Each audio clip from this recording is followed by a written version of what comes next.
অস্বীকৃত বলেছেন আসামিপক্ষের প্রধান আইনজীবী ব্যারিস্টার আব্দুর রাজ্জাক। সন্ধ্যায় আনুষ্ঠানিক ব্রিফিংয়ে তিনি কথা বলেন। যুক্তি নয়, আবেগতাড়িত হয়ে এই ধরনের রায় দেওয়া হয়েছে। ৭১-এর মে মাসে আল-বদর বাহিনী গঠিত হলেও এপ্রিল মাসে সংঘটিত ঘটনার সাথে আব্দুল কাদের মোল্লাকে জড়িত করা হয়েছে। বিচারের যে কোনো মানদণ্ডে তাকে নির্দোষ ঘোষণা করে মুক্তি দেওয়া উচিত বলে মনে করেন ব্যারিস্টার আব্দুর রাজ্জাক।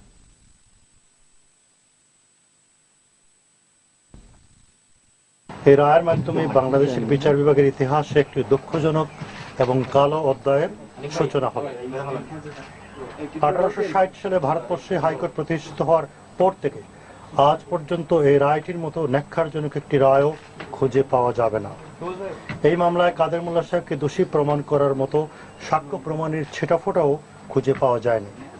রাষ্ট্রপক্ষের আনিত 6টি অভিযোগের একটিও তারা প্রমাণ করতে পারেনি। আমি মনে করি এই রায়টা সঠিক হয়নি। আমরা যে আর্গুমেন্ট দিয়েছিলাম সেই আর্গুমেন্টটাকে সেখানে গ্রহণ করা হয়নি।